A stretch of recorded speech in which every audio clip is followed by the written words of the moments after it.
Olá, sejam bem-vindos a mais um da CanaCast, um podcast da RPA News Cana Indústria.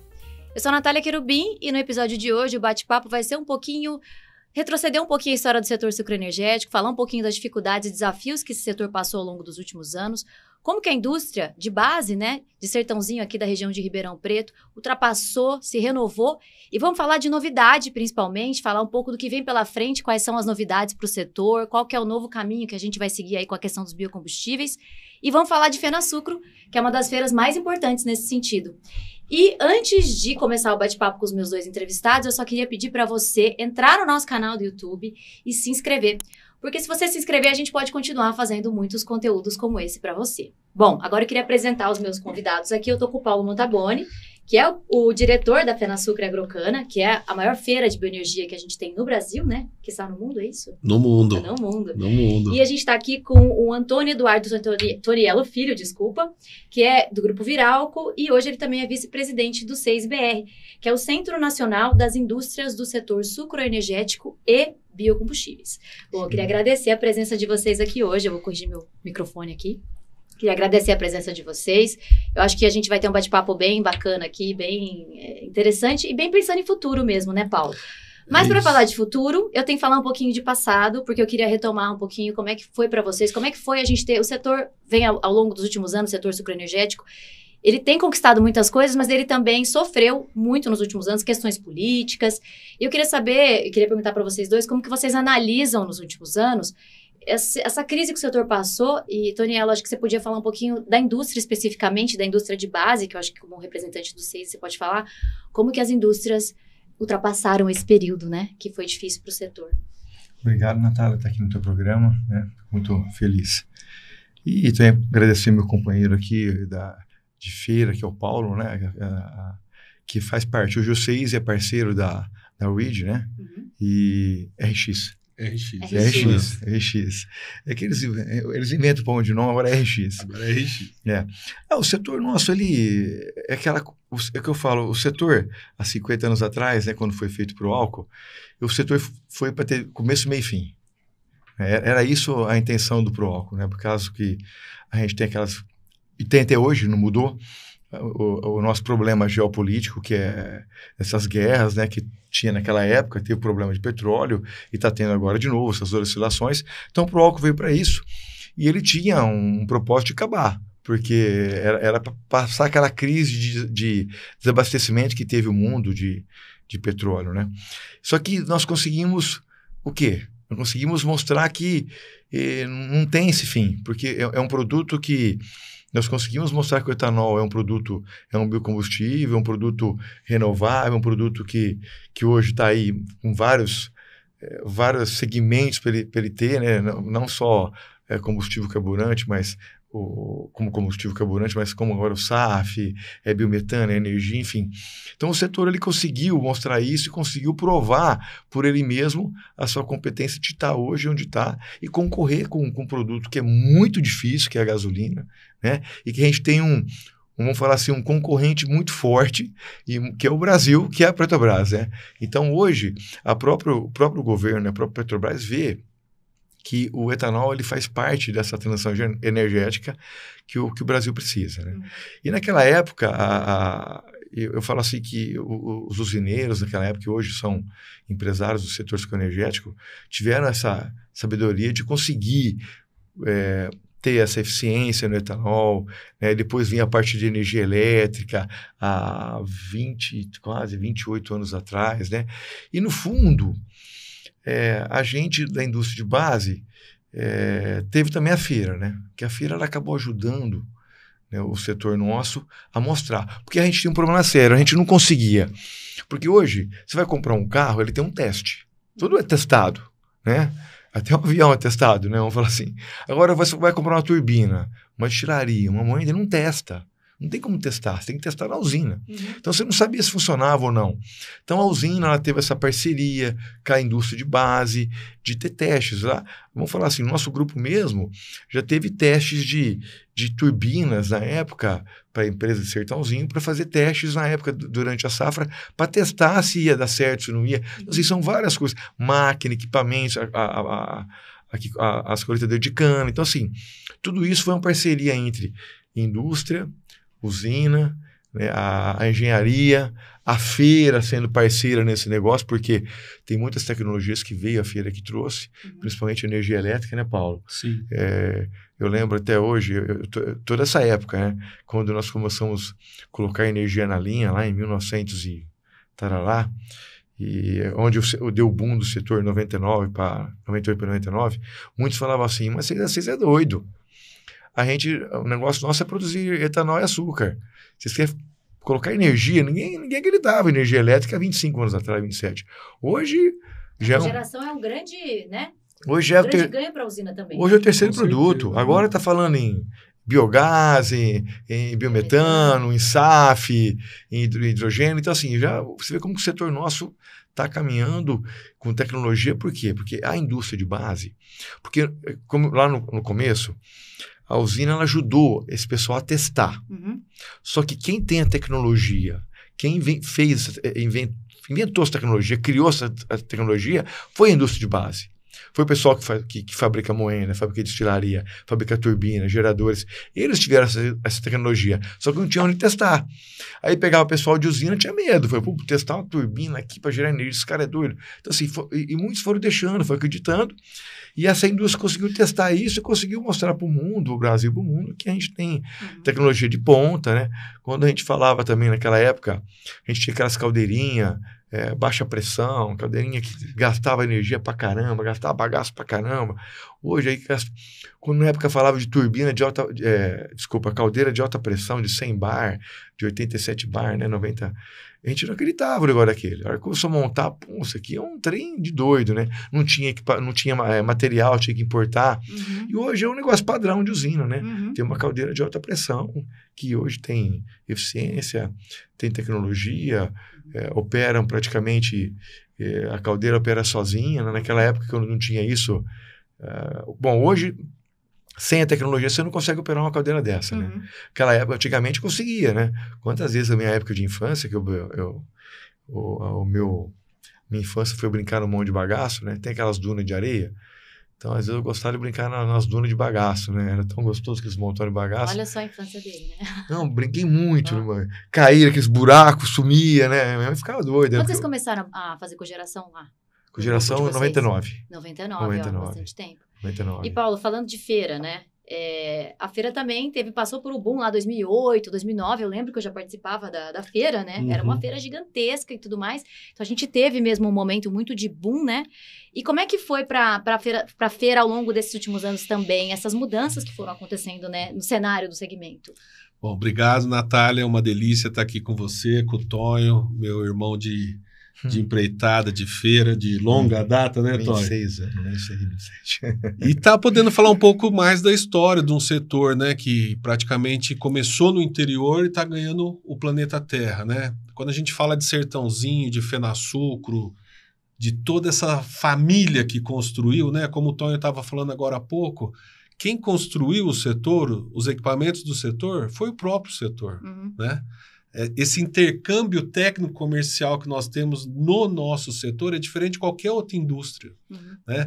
A cana é uma das plantas mais complexas do planeta Terra, se não a mais complexa, e o nosso setor também, né, Tony? Muito. Nós temos 5 indústrias dentro de uma só. E toda vez que a gente espreme a cana, e agora o milho e futuramente o trigo, a gente traz mais soluções, como a bioeletricidade chegou para aliviar aquela pressão que a gente está batendo, né, na depressão que nós tivemos do pró-álcool, da utilização, de toda essa mudança que nós tivemos, e hoje a gente feliz, né, vendo aonde a gente pode chegar, e não tem limite. Né? Eu acho que a grande onda que está surgindo agora é a substituição do combustível fóssil na parte agrícola de uma usina. Ou seja, nós vamos começar a produzir o próprio combustível para nossas máquinas pesadas.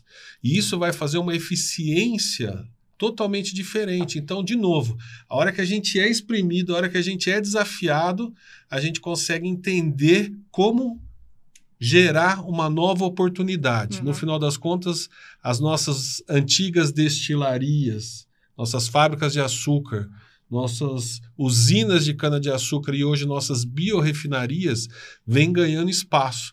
E não importa mais qual tipo de produto você vai chegar na porta dessas biorrefinarias, nós vamos transformar em subprodutos amigos da natureza, pensando no futuro das próximas gerações. Então, acho que o nosso papel dentro do 6IBR, dentro da FenaSucro, dentro da família das produtoras, né, dentro da Copersucar, dentro da Única, é realmente fazer com que o Brasil se destaque globalmente quando o assunto é tecnologia nesse setor. E Sertãozinho dá uma grande mostra disso tudo, né? A gente tem aí há 31 anos a maior feira do mundo, quando o assunto é sucro alcooleiro, sucro energético, graças a grandes pessoas que confiaram no trabalho dessas indústrias formadoras de processos, de equipamentos, de Sertãozinho, de Piracicaba, da macro-região, que fazem acontecer. Hoje não tem como ter um pé de cana no planeta Terra e o cara não saber o nome de Sertãozinho. É verdade. São 60 países que vêm durante a feira. Falar, né? As empresas, né?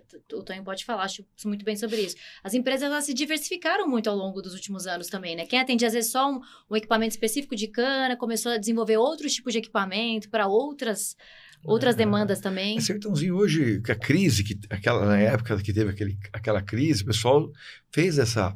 Porque para você montar uma usina hoje completa, que nem tem o porte, a estrutura e a tecnologia de Sertãozinho, monta qualquer outra coisa.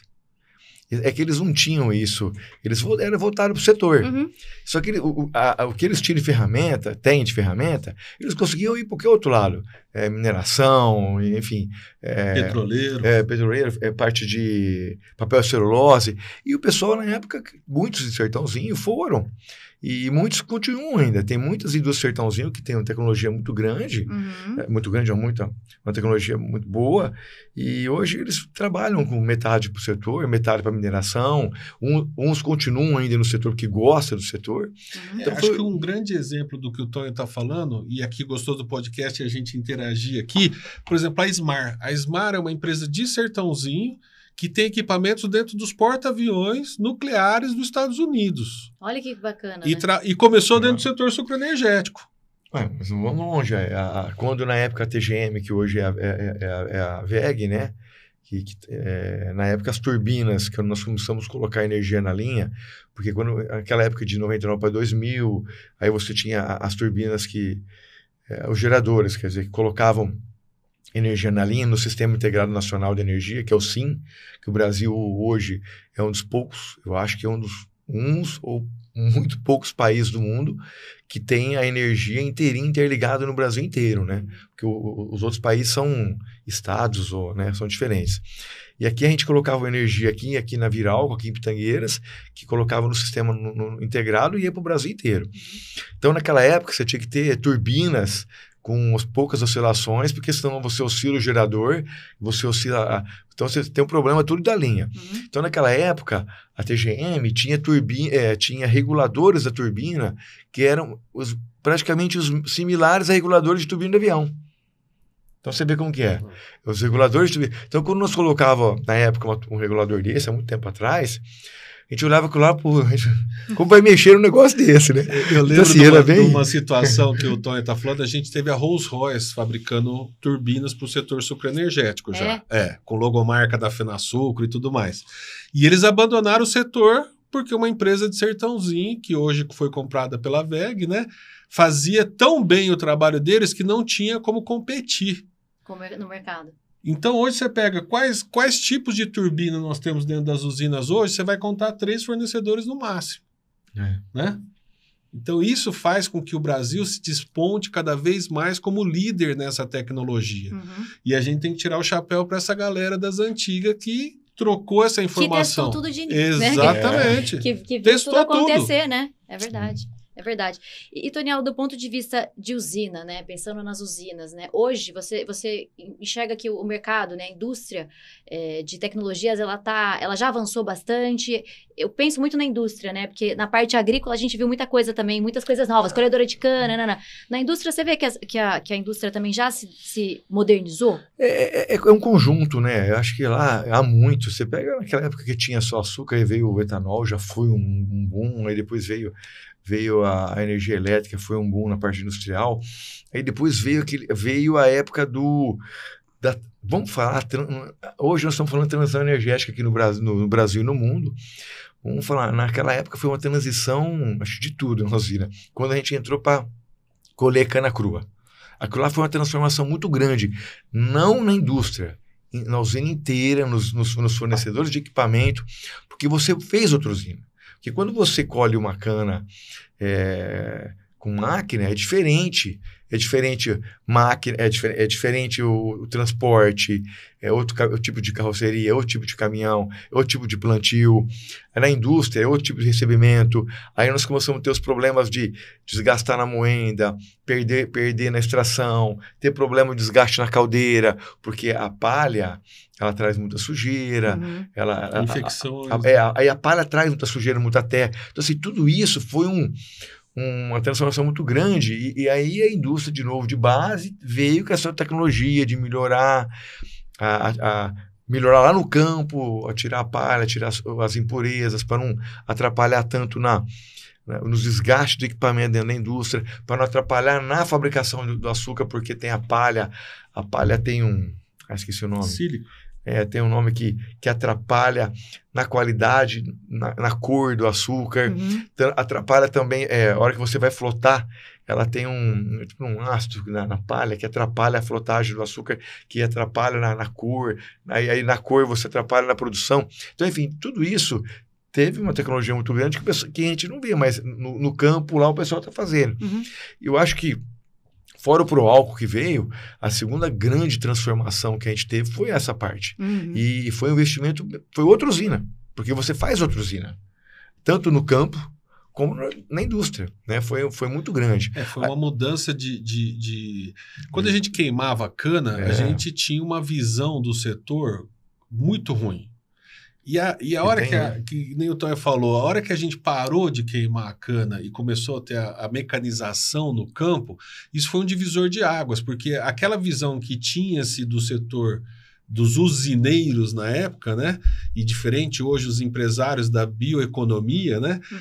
Aquela sensação de que agredia a natureza, ela vem sendo melhorada ano a ano. Nós estamos falando de em 20 anos a gente ter feito essa evolução que o Tony está falando dentro da indústria e dentro do campo. Agrediam, né? Quando a gente queimava a cana, naquela época que tinha que queimar, o pessoal criticava muito, porque saía... A diferença que ficava 12 a 18 meses no campo pegando o gás carbônico, né? Porque a planta faz isso. E depois, em 5 minutos, a gente queimava e jogava tudo de uma vez. Então, saia aquele tubão preto para cima. A diferença era essa, que tudo que ela resgatou durante um ano, ela jogou em 5 minutos. Então, assim, isso dava aquele impacto muito grande. Mas, no fundo, a cana, ela fechava o ciclo dela nessa parte. É claro que tem o óleo diesel, aquelas coisas que não... Mas hoje, com a queimada, a cana, no fundo, ela é negativa, né? Ela é... A pegada de carbono dela é negativa, né? Porque, então, assim, eu até brinco que naquela época cortava cana, o pessoal criticava muito, mas, assim, tudo no Brasil teve que ter essas fases. Né? Naquela época tinha que ter gente que cortava cana. Porque Evolução. Não tinha tecnologia. Porque não tinha que fazer. Não tinha que fazer. Hoje, ninguém quer cortar cana, nem o cara cortar cana. Nem a usina quer. Não, ninguém quer. Só que naquela época, eu lembro dessa época ainda, eu lembro até hoje que, na época, o cara cortava, tinha um cara que cortava, muitos assim, cortava bastante cana, que o cara pagava imposto de renda. Tá?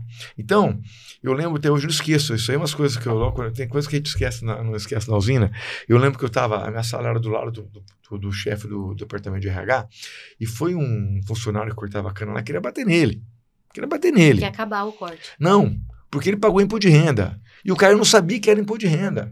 O cara veio lá do Nordeste, não sabia, ele cortou tanta cana que ele estava pagando imposto de renda. E estava descontando muito dele, o cara era solteiro e tal, estava descontando muito dele imposto de renda. E ele, você vê aí, ele queria bater no cara da empresa, porque achando que estava descontando imposto. Ele não era o governo. Aí você vai lá, o olerite dele, ele assinava com o dedão. Aí onde no mundo que um cara que é analfabeto paga imposto de renda? Só no Brasil. Então, assim, naquela época tinha que ter isso. Hoje não aceita mais. Nem a usina aceita, nem a sociedade, nem nós queremos. Não tem mão de obra também. Acabou. Então, assim, mas naquela época precisava.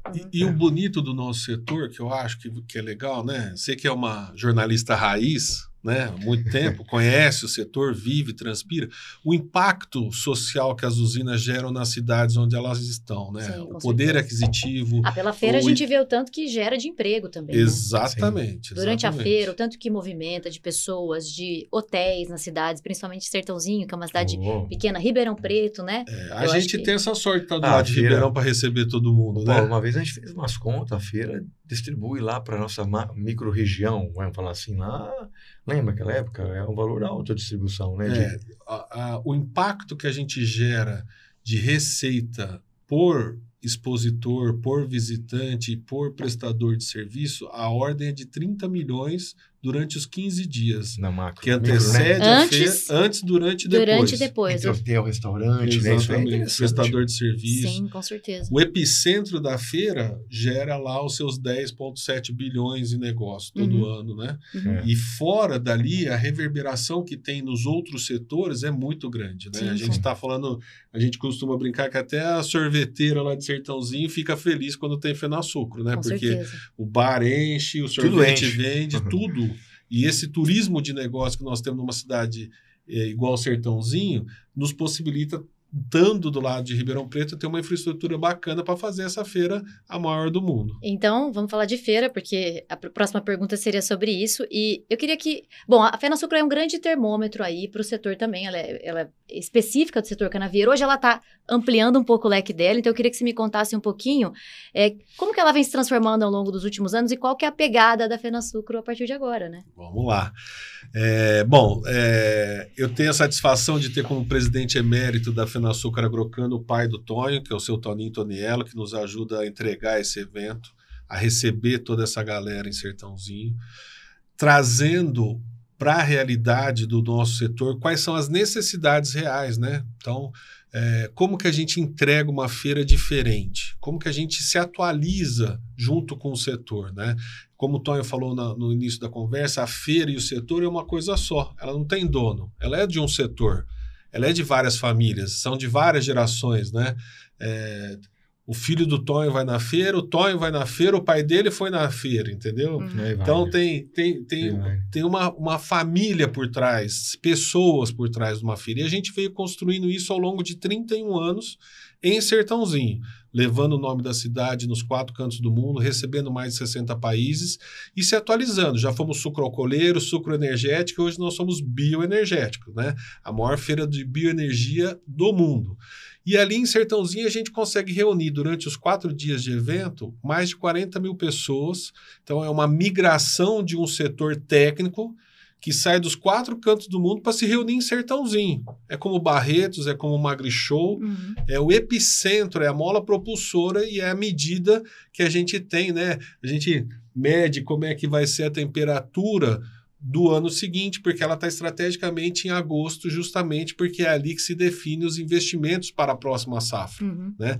Então, quem quer vender em 2026 tem que ir em 2025 na Fenasucro.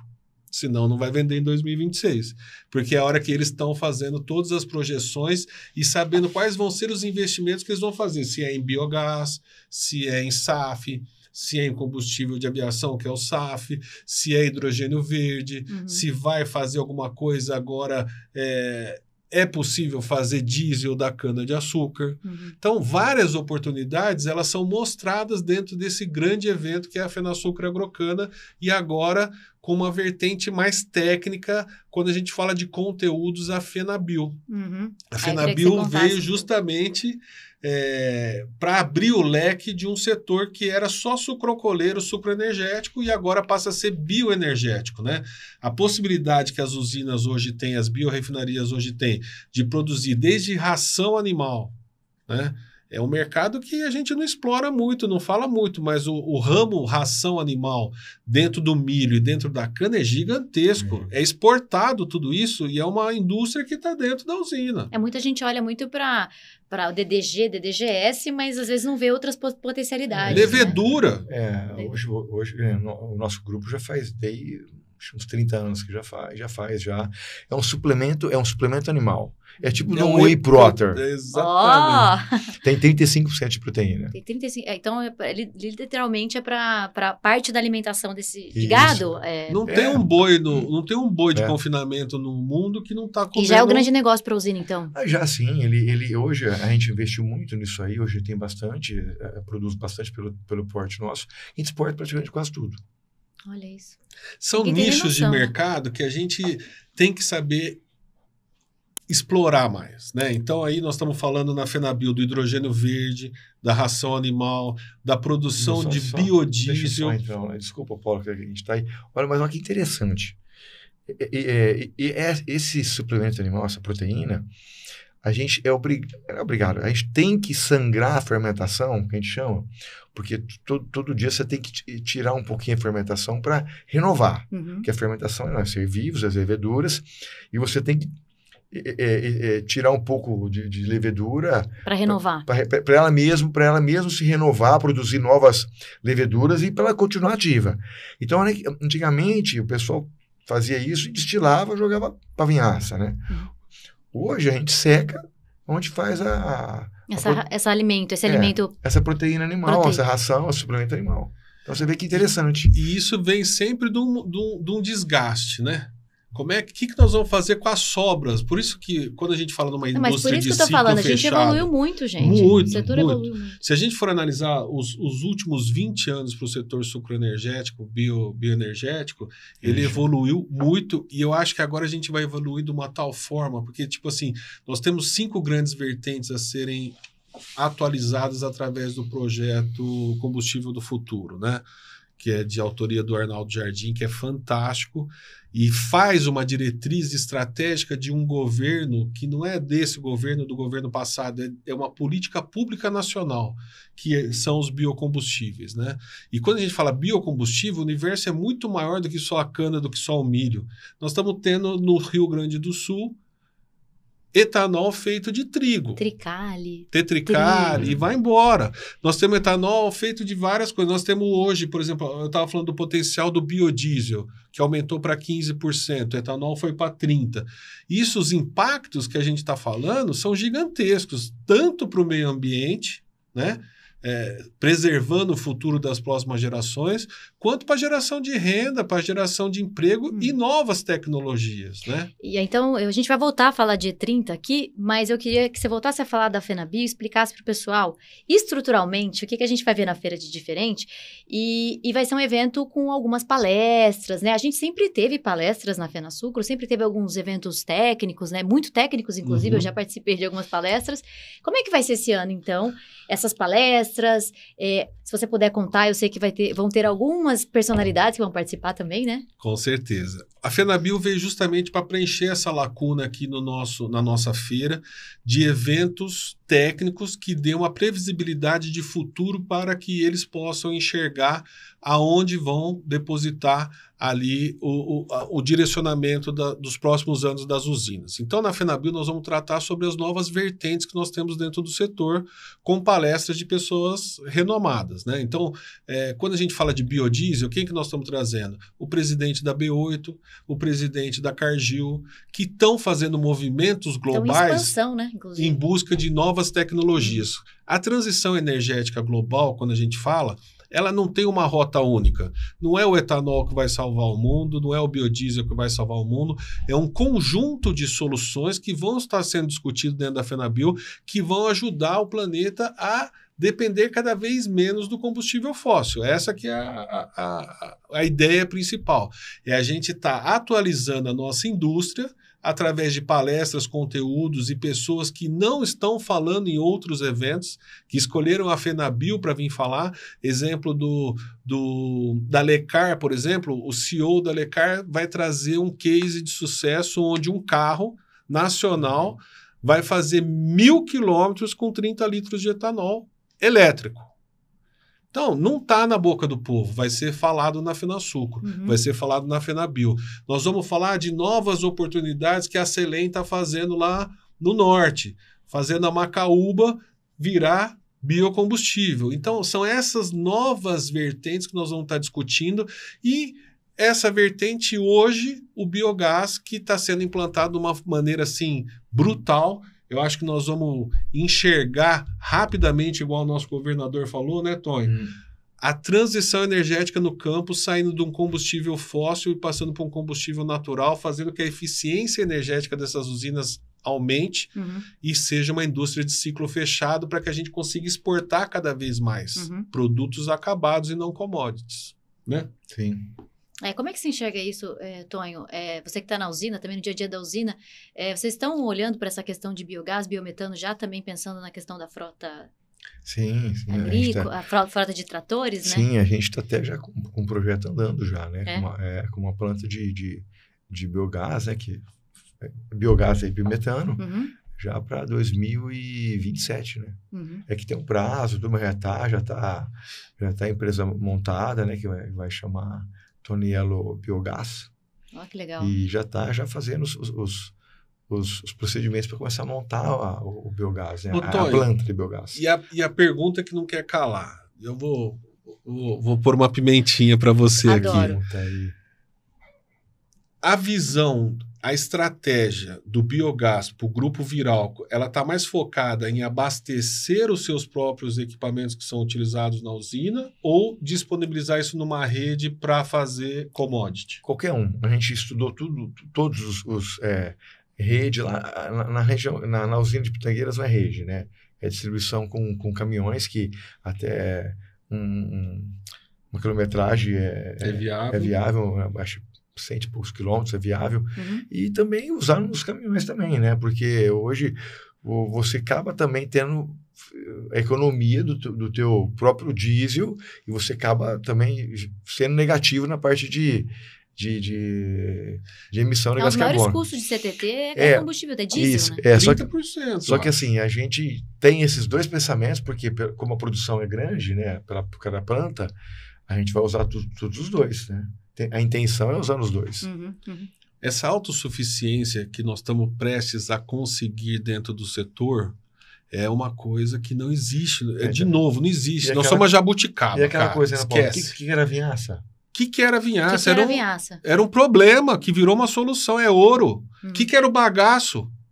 O bagaço, você falava, vou pegar um caminhão de bagaço, aí o cara falou, pode pegar, vai lá pegar. E o biogás não perde as características de adubação da vinhaça, né? Você consegue manter, né? Sim. Até melhora. E você imagina uma coisa que é importante para a nossa indústria de base. Como é que nós vamos ter novos fornecedores dessas tecnologias de uma nova indústria que está se implantando no país? É isso que eu ia perguntar para vocês. Vocês estão enxergando que as empresas estão pensando, estão preparadas para esse novo momento que a gente chega agora, principalmente agora, depois da aprovação do E30? Você fala na parte de biogás, essas coisas? As indústrias de base, você acha que elas estão preparadas para atender esse mercado? Sim, já tem muita gente de olho, né? Tem. Tanto é que agora essa planta de biogás tem ainda o pessoal que tem muita tecnologia ainda que não é brasileira, mas é pouca, porque né, tem a parte dos financiamentos que exige isso. Mas tem muita já empresa que faz já grandes partes do equipamento da parte do biogás aqui na nossa região, a própria Sertãozinho na indústria de base. Um dado legal, que eu falo, há 10 anos atrás... que eu falo, que quando consegue, qualquer indústria que faz uma usina faz qualquer outra coisa. Faz. Eu duro que é verdade. Sertãozinho tem uma capacidade, uma capilaridade para atender indústrias de papel e celulose, alimentos e bebidas, que é o que a gente atende na FenaSul Chrysler, e a gente consegue entender o tamanho do potencial que nós temos na mão quando a gente fala da macro-região sucroenergética. E aí sai de Araçatuba, passa em Sertãozinho, vai em Piracicaba e algumas coisas aí espalhadas. Mas quando a gente junta essa galera, o potencial que nós temos na mão de tecnologia é muito grande. Eu acho que isso é uma das grandes sacadas da nossa indústria de base. Essa intercomunicação com outros setores. Porque você vai no petróleo e gás, por exemplo, nós estamos falando de plataforma. Sertãozinho atende plataformas da Petrobras. Piracicaba atende indústrias de papel e celulose.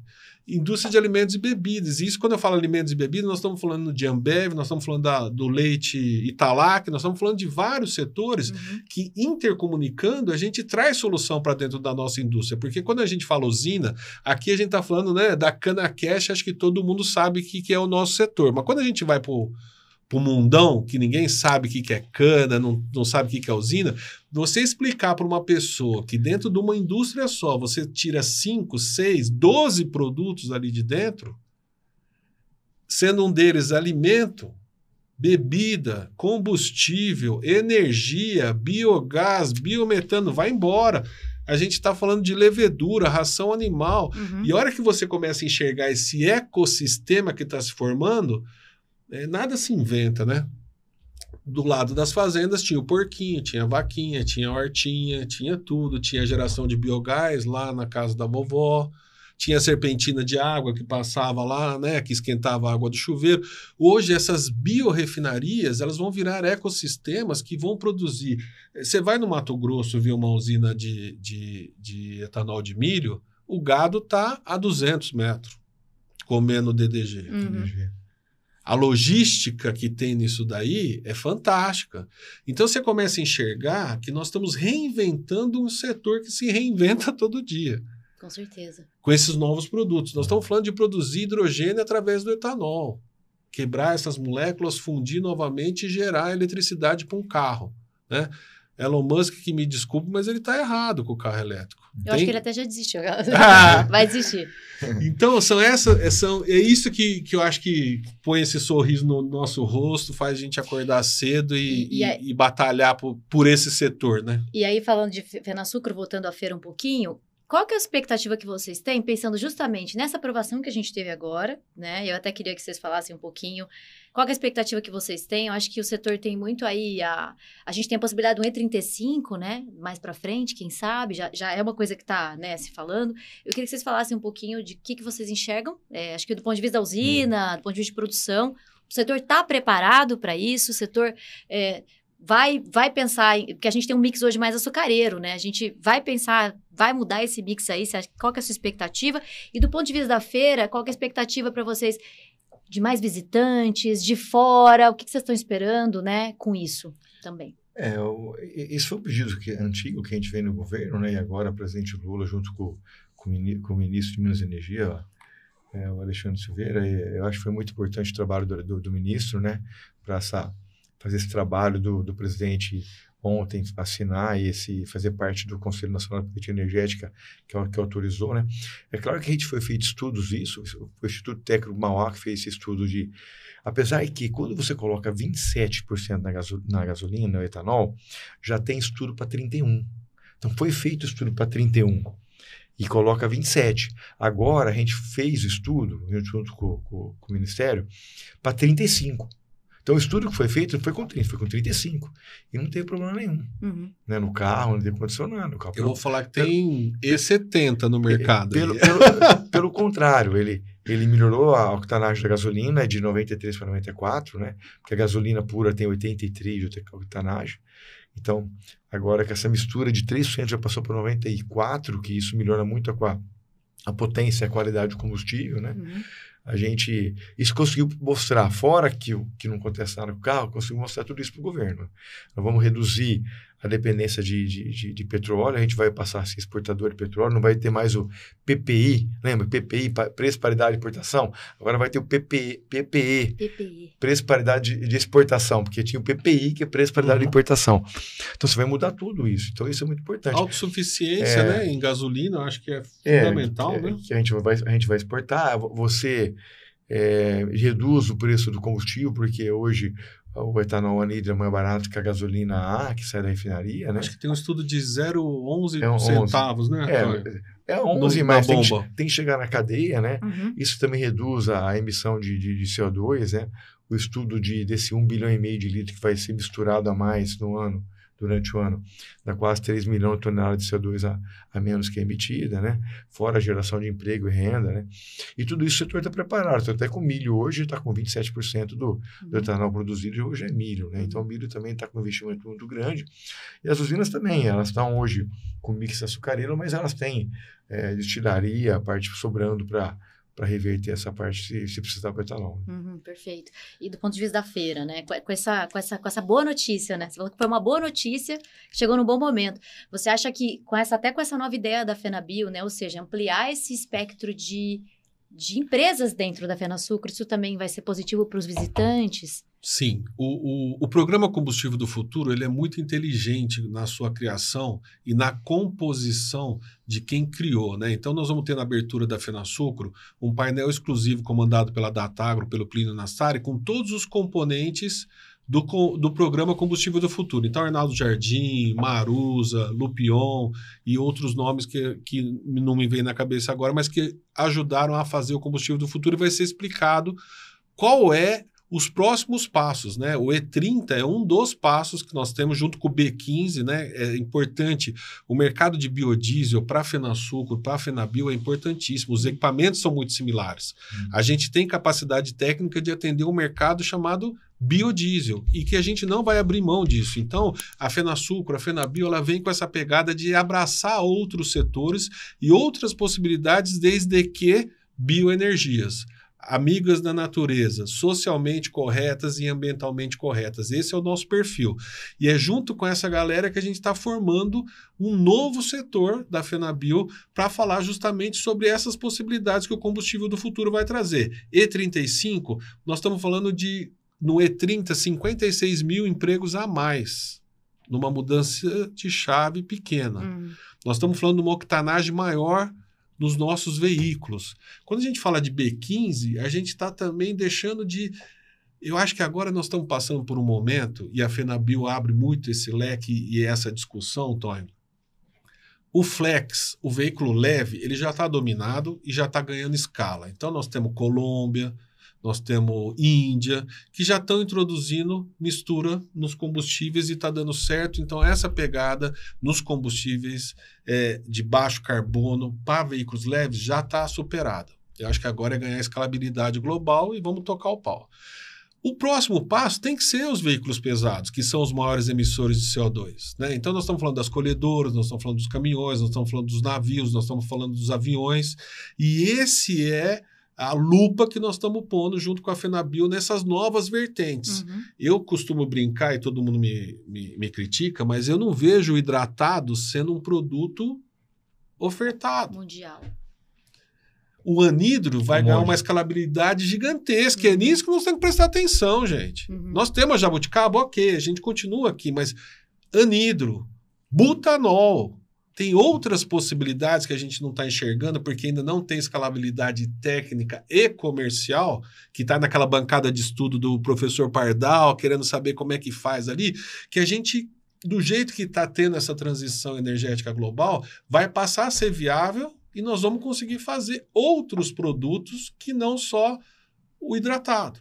Então, eu acho que nós temos uma oportunidade gigantesca de trazer novas oportunidades para essa nossa indústria de base, para a nossa FenaSucro, para a nossa FenaBio, criando oportunidades para que essa galera conheça outros nichos de mercado e dá luz ao que realmente a gente precisa. Será que o diesel de cana é viável ou nós vamos para o biogás?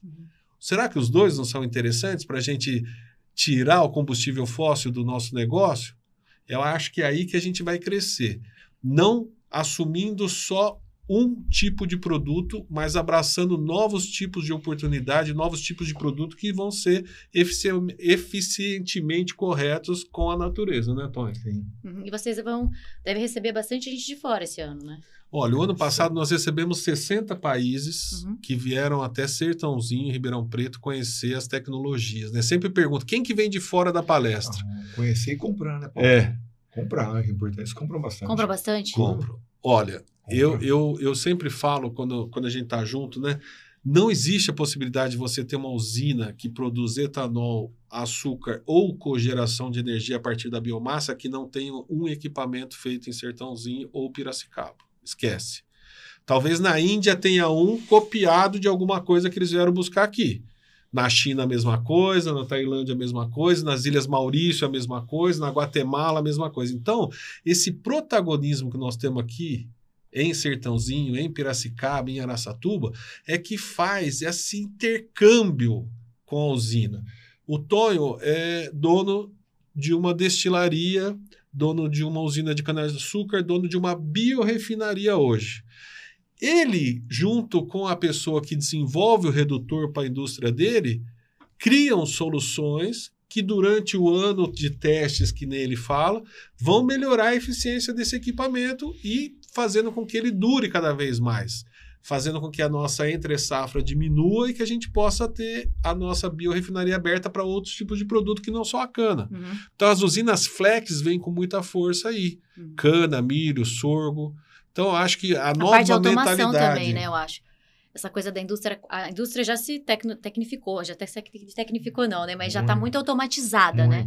Então, a gente já chegou num ponto muito além, né? Antes, eu lembro que eu fui numa FenaSucro alguns anos atrás, o Gus falou, o highlight era cogeração de energia. Sim. Muitas empresas de tecnologias de cogeração. Hoje, a gente tem muita coisa de automação também, né? Inteligência artificial. Hoje tem sistema dentro da usina que praticamente o operador ele só olha, né? E tem um controle master que ele controla a usina inteira.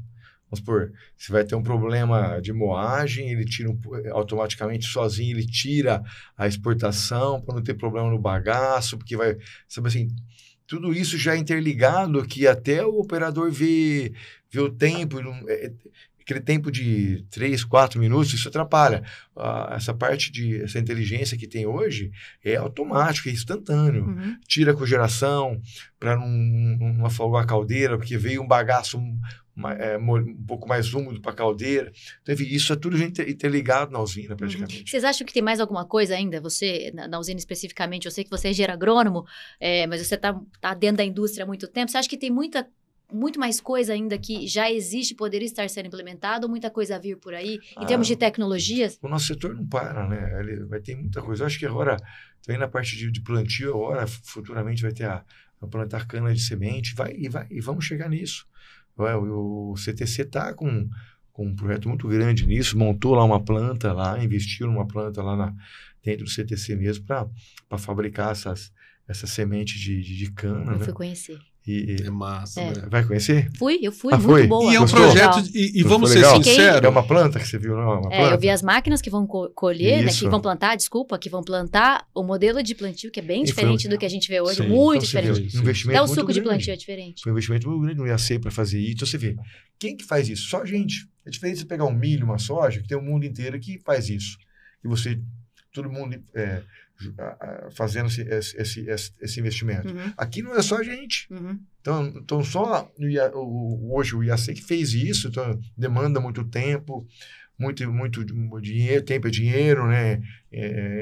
Como falei, muitos cientistas lá dentro pesquisadores, né, dentro do CTC. Então, assim, isso é muito importante. Sim. Isso vai ser outro pulo nosso, né, porque a gente vai começar não vai ter mais aquele problema de você ter que tirar uma área para muda de cana. E você perde pra caramba em termos de moagem. Sim. Então, isso vai dar um outro... Você acha que esse é um dos focos ali que a gente vai caminhar... E ganhar na produtividade para melhorar o nosso custo. Plantio de cana.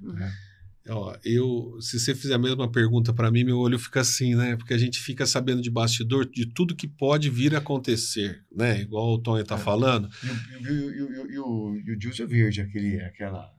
Da feira. Foi 2 anos que ele tá na feira com a gente, né? Como que ele chama? O Marco lá. Marco. Ele tem a tecnologia de biodiesel verde, que é do etanol, que é...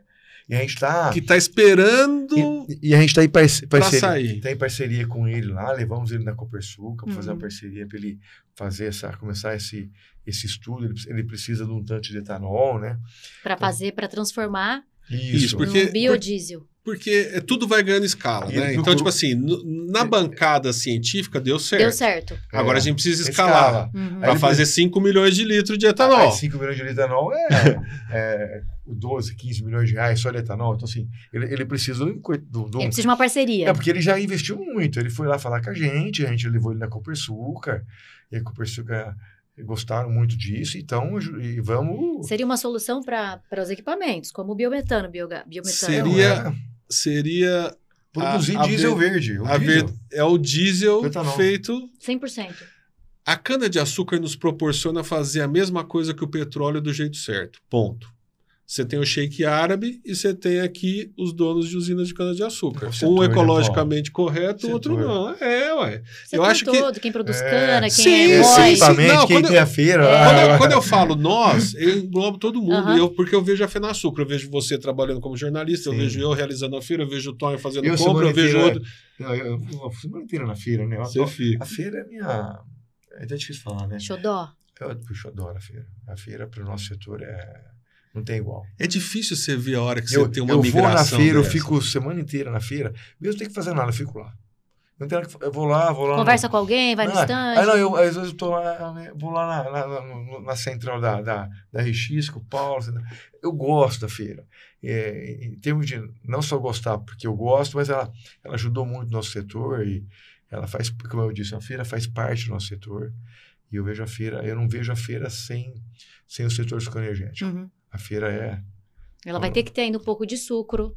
Não só. Não, ela vai ser para sempre sucro, porque é dali que nasceu todo o resto. Aham. Isso que é legal. setor sucroenergético. E o nosso setor, ele é muito legal porque a gente tem uma pegada de humildade. Que a hora que chegou o milho, nós estamos aprendendo muito com o milho. Opa. Muito, não é pouco. E isso vai fazer o nosso setor dar uma estilingada, porque a gente volta a olhar para ele e fala assim, poxa, mas por que eu estou perdendo aqui? E um concorrente E achar com custo soluções. mais baixo que o nosso de produção. Exatamente. Chega a ter 25% mais baixo o custo de produção. Ele consegue pôr um etanol muito mais barato que o nosso. Uhum. E o problema dele, o Tem o milho, custo né? maior deles é a distância, né? Porque o centro consumidor está aqui. Uhum. São Paulo produz 50% do etanol do Brasil, da produção do Brasil. Só que a produção grande de etanol de milho está lá, né? Então eles têm esse custo, só que eles têm também um custo mais barato de produção, né? Uhum. Outra coisa Tá no bacana milho, né? que a gente está percebendo é a descentralização disso que o Tonho Isso que eu ia falou. te falar. Vocês acham que eu vou vir para cá? A gente vai ter, possivelmente, usinas flex de milho aqui na nossa... Eu Não acho falo que vai na região de subir. Ribeirão, mas na região em São Paulo? Eu acho que tem estudos, nós mesmos do Grupo Toniello tem um estudo para uma usina flex já estamos fazendo estudo disso já na unidade de Castilho, que é divisa com Mato Grosso do Sul. Uhum. Né? Castilho é a última cidade do São Paulo, que é Mato Grosso do Sul. Então aquela região, uma região boa para milho, né? Então a gente está em estudo já de fazer uma planta flex lá, Uhum. que isso é muito viável, porque vai ser produto etanol na época de entre safra, né? Você já tem caldeira, você tem tudo. Uhum. Então você otimiza a planta. Quando você abre o leque da bioenergia, o que está acontecendo no Brasil é surpreendente, porque você está vendo uma revitalização do Nordeste gigantesca, e quando o Tonho fala de frete, fala de transporte, lá para Roterdã é o caminho mais curto para exportar uma commodity que eu acho que seria o anidro aí bacana, Uhum. açúcar e tal. Você está vendo todo o norte produzindo biodiesel em áreas que são degradadas, fazendo com que a gente tenha áreas que eram improdutivas. Você tem todo o trabalho, que também vai ser falado, tudo isso na FENABIO, do agave, do professor Gonçalo no Nordeste. Uhum. Então, assim, a possibilidade que nós temos hoje do Senai Sertãozinho fazer a primeira destilação de milho do Brasil de etanol. Então, essa oportunidade, Ele foi a primeira né? destilaria piloto do mundo. Em Sertãozinho. Em 2009, 2010. Então, às vezes a galera pergunta, mas por que em Sertãozinho? Por que não muda a feira de lugar? Por que não vai para outro lugar? Porque é tradição e é do povo da bioenergia, né? Então, isso daí muda qualquer evento. Quando ele tem a tradição e a união de um povo em busca de um objetivo comum, que, na minha opinião, esses caras estão pensando no futuro das próximas gerações, ou seja, como a gente habitar o nosso planeta de uma maneira mais saudável sem impactar tanto. Uhum. Né? O pessoal prefere que faz sertãozinho, né?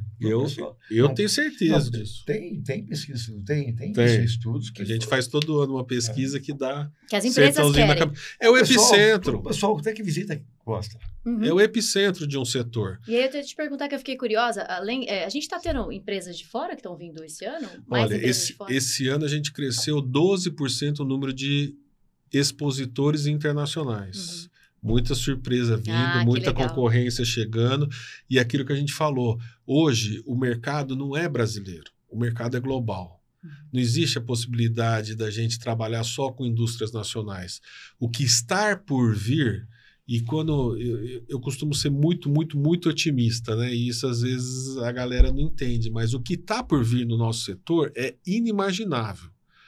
Se você conversar com o Roberto Rodrigues, que é um cara que anda, né, que gasta sola de sapato, que está ali, que é o nosso representante na COP, né? Conhece, entende, desde que o Montaboni fala, desde que o Tonho fala, desde que o astronauta Marcos Pontes fala, né? Ele está por dentro de tudo. Você olha, só você olhar o brilho do olho dele quando ele fala do nosso setor, você faz ideia do que tem por vir e o que nós vamos enxergar em pouco tempo. A hora que a gente conseguir entrar no combustível de aviação, é um mercado... O bunker, né? A hora que vai para o navio, é um mercado que a hora que a gente fala de hidratado, é peanuts perto do que está por vir, né? Então, é aquilo que a gente estava falando. O transporte pesado, a economia de baixo carbono, a mobilidade de baixo carbono é que vai fazer com que o nosso setor cresça. Eu acho que ele não dobra, cara. Ele quintuplica o que nós temos hoje aqui. E não vai dar conta. E aí que entra a venda de tecnologia. Porque a gente tem que ensinar mais gente a fazer biocombustível, para que vire uma commodity. E aí que está o pulo do gato. A gente vender tecnologia, não produto acabado, né? E aí a gente, quanto mais países produzindo, não importa se é cana, se é milho, se é tetricale, se é sorgo, ou seja, qual que é o potencial daquela região, se é agave, dá para fazer etanol, dá para fazer biocombustível de qualquer planta. E aí que tem que ter a gente protagonista nesse cenário global, vendendo tecnologia para a gente melhorar o futuro das próximas gerações. Acho que é aí que está o grande pulo do gato. A Natália conhece a destilaria lá no Senai, Sertãozinho? Não. Não. Não? Tem que conhecer. Está convidada. Vamos conhecer. Procurar o diretor Rafael lá. Aquela planta... Tem uma usina dentro. Ela é tão tecnológica, por exemplo, hoje você tem a fermentação na usina, o pessoal pega análise, vai lá no laboratório, faz análise. Lá não. Lá eles têm um óculos 3D e ele olha para a dorna, ele vê, já aparece no óculos dele a temperatura, o Brix, o teor alcoólico, já sai no óculos dele, do analista, do operador. Que hoje tem as usinas, o cara vai lá, pega, analisa no laboratório e depois manda o resultado, para ele saber como que isso é uma tecnologia que está sendo testada lá, é isso? Já é aplicada nessa destilaria? Já testou e já funciona lá. E só está agora para passar para as usinas. Hoje tem aquele custo, o cara vai lá, pega, faz no laboratório, demora meia hora, dependendo da análise, demora 1 hora. Lá não, ele com o óculos já vê. Tudo que está saindo online do laboratório, a análise vai, então você vê, é um negócio bem... Tem muita coisa para frente aí. Então, o Senai tem bastante. Eu acho que a gente não tem ideia da dimensão do que foi criado lá atrás, né? Esses velhos guerreiros que passaram no nosso setor, acho que nem eles sonhavam. A gente lutou muito para pôr essa destilaria. Por quê? É aquela coisa, a usina, fora o equipamento, ela não tinha, mas eu tenho analista, eu tenho operador de caldeira, eu tenho operador de moinha, enfim, tem várias... Como que forma? Não tinha. Como que se formava? Eu tinha que ir lá numa usina e catar de obra. Eu tinha que catar de uma usina e pôr na outra. Então você não formava. Como o cara formava? Ele entrava da ajudante geral lá, ia... Vem aprendendo, e pronto, experiência. Põe no operador. Hoje não. Hoje o Senai, através da Fiesp, da Fiesp e do César do Senai, a gente fez um pedido na época para o presidente Paulo Scaff para montar essa destilaria. Na época foi um investimento de quase 50 milhões de reais na destilaria, no laboratório, né, na escola, para formar fermentadores, formar analista, formar técnico químico, formar como falar, turbineiro que faz a turbina, que centrifuga o fermento. Então, assim, hoje tem essa escola que faz isso, porque tem uma destilaria piloto lá. Porque é difícil você formar, contratar já mão de obra. Imagina, a indústria ainda mais. Então, você vê, é um negócio que a gente conseguiu e tá lá. E tá precisando. E eu acho que é um dos grandes gargalos do nosso setor e o maior desafio nosso é essa parte da formação de mão de obra qualificada para operar toda essa inovação que nós estamos falando, né? Porque a gente está saindo de um setor que cortava a cana com a mão, do boia fria, que pegava o pau de arara para ir trabalhar, né? Lá também tem curso de operador de colheitadeira. De caldeira. De máquina. Então. Tem aquele simulador, não tem o simulador de avião? Sim. Tem o simulador da colhedora, né? Você já viu já, né? Já, gente, já brinquei já. Tudo no Senai. Difícil. Tudo no Senai, foi tudo demanda nossa. A Fiesp e o Senai. Que bacana, Legal. Um trabalho ótimo, que é necessário. E chegar nesse ponto que nós estamos hoje. Então, eu acho que assim, o céu é o limite para esse setor. E é um setor que enche o Brasil de orgulho, porque é nosso. Essa tecnologia é uma jabuticaba brasileira. E nós temos que bater, Natália, só para... do problema histórico nosso, né? A gente ainda tem... nós que somos do setor, sabe?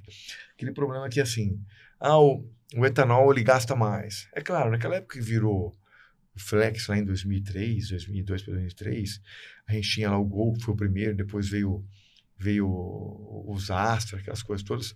Eles eram motores a gasolina adaptado para Flex. Então, quando ele colocava gasolina, ele gastava menos. Você falou da máquina. Aqui, ó. Fazendo teste na máquina. Ele colocou para a gente ver. Quando colocava gasolina, ele gastava menos, porque era um motor a gasolina adaptado para Flex. Então, não tinha um motor específico, né? Flex. Hoje tem. Então, hoje a diferença, essa proporção de 30, 70, isso não existe. Isso era naquela época, em 2000. Hoje não. Hoje, dependendo do carro, é de 84, 80, depende do carro. Porque hoje tem carros com motores já preparados para isso, que eles equalizam a taxa de compressão. E hoje você tem... É claro que o etanol ele gasta um pouco mais, porque ele tem... uma performance melhor. Ele tem uma performance melhor, ele tem uma octanagem melhor, uma potência, ele acaba gastando mais. Só que não é essa 30%. Não hoje, existe nenhum carro de competição de alta performance que seja gasolina. São todos... Hoje quem tem que fazer o teste é o próprio condutor. E não é 30%. Hoje, no mínimo, é 20%. É 20%. Não existe melhor de 30%. Então, ainda tem aquele negócio, vamos lá, 30% vai compensa por um ou outro. Não tem isso. Tem que fazer... Tem carros que... Eu já tive carros que o meu carro dava 84% em relação a... Não 70%. Gasolina, mas que eu falo, a mudança de mentalidade do ser humano isso que é difícil, tem que mudar. Você compra alface orgânico? Não. Quando você tiver sua filhinha, você vai comprar um alfacinho diferente para dar uma coisa orgânica para ela, né? Que não tem agrotóxico. Não, na verdade, a minha é porque a gente planta, mas... Então, tá aí. Você escolheu o melhor para você, sim, né? Para ingerir. Cara, o etanol tem que ser mais caro que a gasolina, porque ele faz bem, né? Ele faz menos mal, né? Então, ele seria um combustível orgânico, se você for analisar...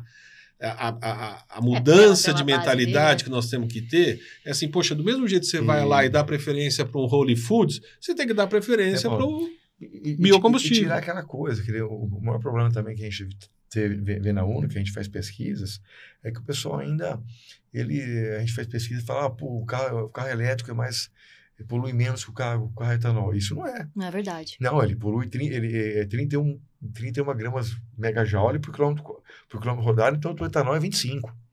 Então, assim, eles não sabem. Aí também outra coisa, que o etanol estraga o motor. Não existe isso. Hoje tem tecnologia que não vai estragar. Uma montadora não vai pôr um combustível que estrague. Pelo contrário. É a mesma coisa a gente pegar essa mesa aqui, vamos passar gasolina aqui para limpar. O que vai acontecer com a gente? Vai ficar um aqui na sala. E com certeza vai estragar a mesa. A gente limpa com etanol. É um álcool, mas é um etanol. Então você vê, ele está limpando o motor. Ele não está estragando o motor. Então esse negócio de aditivo e tal, é que o brasileiro inventa muito. Na pandemia ninguém mandou passar gasolina na mão.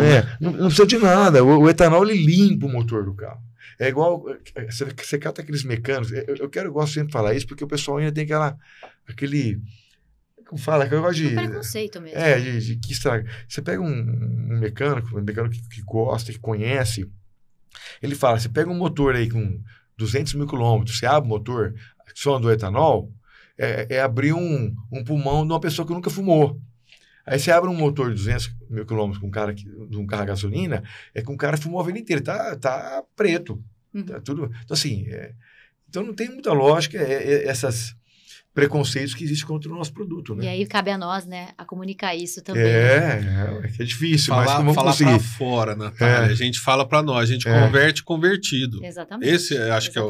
E a Fenasucro está tendo essa pegada de abrir mais o leque da comunicação nós também. Lá o ano passado, colocamos um HB20 lá. Sim. HB20. Um carro de alta performance. Tem um campeonato de HB20, Hyundai. Da Hyundai. HB20 Hyundai. E é um campeonato, quem tem... Porsche Cup. De corrida. E todos os Hyundai, eles são todos movidos a etanol.